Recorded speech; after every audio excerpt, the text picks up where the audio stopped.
जय श्री कृष्ण सा। आप सभी का मेरे चैनल पर स्वागत है। आइए सुनते हैं माघ मास महात्म्य अध्याय 12। विकुंडल के पुण्यदान से कुंडल का स्वर्ग में जाना। इस प्रकार के वचन सुनकर विकुंडल कहने लगा, सज्जनों के दर्शन पाप और तापों को हरने वाले बतलाए गए हैं, क्योंकि उनका काम सदा प्रिय वचन बोलना और दूसरों पर उपकार करना है। हे मित्र, यद्यपि आपने उत्तम ज्ञान द्वारा मेरे संदेह का नाश किया है, तो कृपा कर ऐसा कोई उपाय बतलाइए जिससे मेरे बड़े भाई कुंडल को स्वर्ग की प्राप्ति हो जाए। हे राजन, विकुंडल के यह वाक्य सुनकर क्षण भर के लिए ध्यान करने के बाद धर्मदूत कहने लगा, हे विश्वेश्वर, यदि तुम अपने भाई का उद्धार चाहते हो तो तुमने अपने 8वें जन्म में जो पुण्य किए थे उसका दान अपने भाई को देना होगा। इनके मुख से यह वचन सुनकर आश्चर्य से चकित हुआ विकुंडल कहने लगा, हे मित्र, कृपा करके सबसे पहले यह तो बतलाइए कि 8 जन्म पूर्व में कौन था। उस जन्म में मैंने कौन सा पुण्य किया था और वह मुझसे कैसे बन पड़ा। इसका वृतांत सुनते ही मैं उसे तत्काल अपने भ्राता को दान कर दूंगा। तब धर्मदूत बोला, हे वैश्वेश्वर, अब मैं आपके सामने आपके 8वें जन्म से संबंधित इतिहास का वर्णन करता हूँ। प्राचीन काल में पवित्र मधुबन में एक साकली नाम के कवि रहा करते थे, जो बड़े तेजस्वी एवं वेदा अध्ययन में रत रहने वाले थे और उनका तेज प्रजापति के समान था। हे वैश्य, उनकी रेवती नामक पत्नी ने नवग्रहों के समान नव पुत्र उत्पन्न किए। निर्मोह, जितमाय, ध्यानकाम और गुणाती, ये चारों कुमार गृहस्थ धर्म से विरक्त होकर सन्यासी हो गए। उनकी कोई भी कर्म करने में रुचि नहीं थी और वे संग तथा पारिग्रह से सर्वथा रहित थे। उन्होंने शिखा और यज्ञोपवीत का भी त्याग कर दिया था और उनकी दृष्टि स्वर्ण और पाषाण में समान रूप से थी। वे चाहे जिस वस्तु का आच्छादन कर लेते थे और चाहे जहां बैठ जाते थे तथा फिर ब्रह्मा का चिंतन किया करते थे। उन्होंने निद्रा, भूख, प्यास व मन आदि को अपने वश में करते हुए पवन और आदि को सहन कर लिया था। वे चराचर जगत को विष्णु रूप देखा करते थे और मौन धारण किए हुए भूमंडल पर विचरण किया करते थे। हे वैश्वेश्वर, उस समय तुम मत्स्य देश में अपने कुटुंब के साथ रहा करते थे। एक दिन की बात है कि दोपहर के समय वे चारों ऋषि कुमार भूख प्यास से पीड़ित होकर तुम्हारे घर आए। जो ही अपने घर के आंगन में तुमने उन्हें देखा, नेत्रों में आंसू भरकर आदर सहित दंडवत कर मनोहर वाणी से इस तरह कहने लगी, हे भगवान, आज मेरा जन्म व जीवन सफल हुआ और आज ही विष्णु भगवान मेरे ऊपर प्रसन्न हुए। आज ही मैं सनात हुआ हूँ। हे साक्षात परमात्मा स्वरूप, मैं, मेरा घर तथा पत्नी, पुत्र व पिता, गौवें और शास्त्र, इन सभी को आज मैं धन्य समझता हूँ, जो दैहिक, भौतिक व दैविक इन तीनों तरह के तापों को हटाने वाले चरणों के मुझे दर्शन हुए हैं।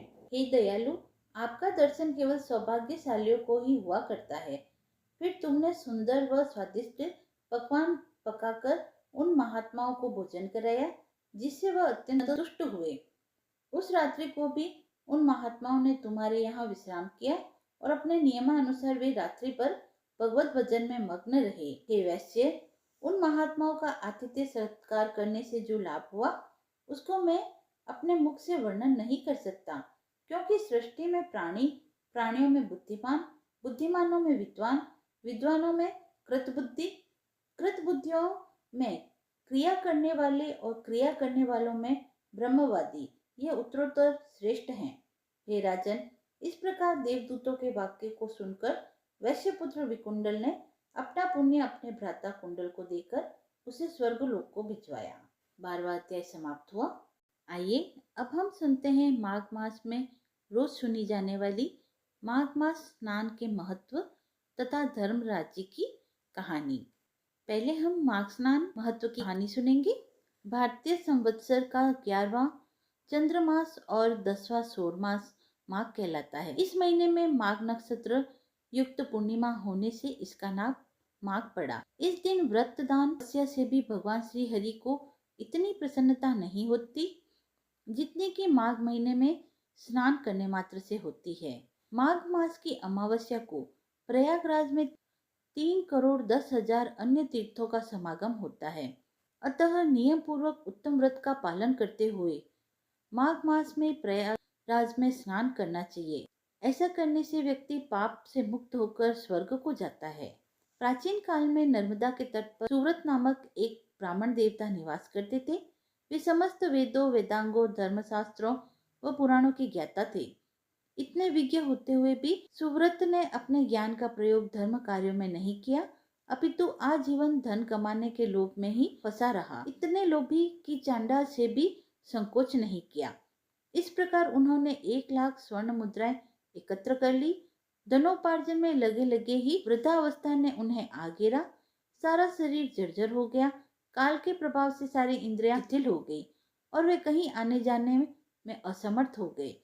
सहसा उनके मन में विवेक उदय हुआ कि मैंने सारा जीवन धन कमाने में ही नष्ट कर दिया, अपना परलोक सुधारने की तरफ ध्यान भी नहीं दिया। अब मेरा उद्धार कैसे होगा? मैं तो आजीवन कभी सत्कर्म ही नहीं कर पाया। सुव्रत इस प्रकार पश्चाताप की अग्नि में दग्ध हो रहे थे। उधर रात्रि में चोरों ने उनका सारा धन चोरी कर लिया। सुव्रत को पश्चाताप तो था ही, धन के चोरी हो जाने से उनकी नश्वरता का भी उन्हें बोध हो गया। अब उन्हें चिंता थी तो सिर्फ परलोक सुधारने की। व्याकुल चित हो वे अपने उद्धार का उपाय सोच ही रहे थे कि उन्हें एक आधा श्लोक का स्मरण हो आया। माघे निगमना सलीले सुशिते विमुक्त पापा स्त्री दिवम प्रयांति। सुव्रत को अपने उद्धार का असली मंत्र मिल गया। उन्होंने माघ स्नान का संकल्प लिया और चल दिए नर्मदा में स्नान करने। इस प्रकार वे 9 दिनों तक प्रातः नर्मदा में स्नान करने जाते थे। 10वें दिन स्नान के बाद वे अशक्त हो गए। शीत से पीड़ित हो उन्होंने प्राण त्याग दिए। यद्यपि जीवन भर उन्होंने कोई सत्कर्म नहीं किया था, पाप पूर्वक ही धनार्जन किया था, परंतु माघ मास में स्नान करके पश्चाताप पूर्वक निर्मल मन हो प्राण त्यागने से उनके लिए दिव्य विमान आया और वह उस पर आरूढ़ हो स्वर्ग लोक को चले गए। हे प्रभु, आपने माघ स्नान का जैसा फल सुव्रत को दिया वैसा ही सभी को देना। आइए अब सुनते हैं धर्मराज जी की कहानी। एक समय पर पृथ्वीलोक पर बब्रुवाहन नामक एक राजा राज्य करता था। उसके राज्य में किसी चीज की कमी नहीं थी। इसी राज्य में हरिदास नामक ब्राह्मण भी निवास करता था, जिसका विवाह गुणवती नाम की स्त्री से हुआ था, जो कि बहुत ही धर्मवती और पतिव्रता महिला थी। गुणवती ने अपना पूरा जीवन सभी देवी देवताओं की उपासना में लगा दिया और वह सभी प्रकार के व्रत करती थी, दान धर्म भी किया करती थी। इसके अलावा अतिथि सेवा को वह अपना धर्म मानती थी। ऐसे ही ईश्वर की उपासना करते हुए वह वृद्ध हो गई। जब उसकी मृत्यु हुई तो धर्मराज के दूत उसे अपने साथ धर्मराजपुर ले गए। यमलोक में एक सुंदर सिंहासन पर यम धर्मराज विराजमान थे और उनके पास ही चित्रगुप्त जी बैठे थे। चित्रगुप्त जब धर्मराज जी को प्राणियों का लेखा जोखा सुना रहे थे, तभी यमदूत गुणवती को लेकर पहुंचे। गुणवती यमराज को देखकर थोड़ी भयभीत हुई और मुंह नीचे करके खड़ी हो गई। फिर चित्रगुप्त ने गुणवती का ब्यौरा निकाला और उसके बारे में धर्मराज जी को बताया। धर्मराज जी ने गुणवती का पूरा ब्यौरा देखा और वे प्रसन्न हुए, लेकिन फिर भी उनके मुख पर थोड़ी सी उदासी भी छाई हुई थी। यह देखकर गुणवती ने पूछा, हे प्रभु, मैंने तो अपने जीवन काल में सारे सत्कर्म ही किए हैं, फिर भी आपके मुख पर उदासी छाई है। इसका कारण क्या है? प्रभु, मुझसे क्या भूल हो गई?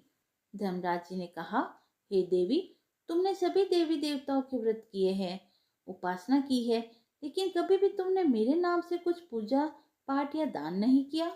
धर्मराज जी की बात सुनते ही गुणवती क्षमा याचना करने लगी और कहने लगी, हे प्रभु, मुझे आपकी उपासना के बारे में कुछ पता ही नहीं है।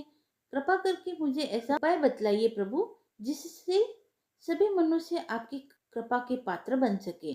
मैं आपके मुख से आपकी भक्ति का मार्ग सुनना चाहती हूँ और मेरी कामना है कि मृत्यु लोक पर वापस जाकर मैं आपकी भक्ति करूं और सभी लोगों को इस बारे में बताऊं। धर्मराज जी ने बताया, जिस दिन सूर्य देव उत्तरायण में प्रवेश करते हैं, यानी मकर संक्रांति के दिन मेरी पूजा शुरू करनी चाहिए और उस दिन से लेकर पूरे साल तक मेरी पूजा करते हुए यह कथा सुननी चाहिए। साथ ही मेरी पूजा करने वाले व्यक्ति को धर्म के इन 10 नियमों का पालन अवश्य करना चाहिए। धीरज रखना यानी संतुष्ट रहना, अपने मन को वश में रखना और सभी को क्षमा करना, किसी प्रकार का दुष्कर्म नहीं करना, मानसिक और शारीरिक शुद्धि का ध्यान रखना, अपनी इंद्रियों को वश में रखना, बुरे विचारों को अपने मन में न लाना, पूजा पाठ और दान पुण्य करना, व्रत करना और व्रत की कहानी सुनना, सच बोलना और सभी से अच्छा व सच्चा व्यवहार करना और क्रोध न करना।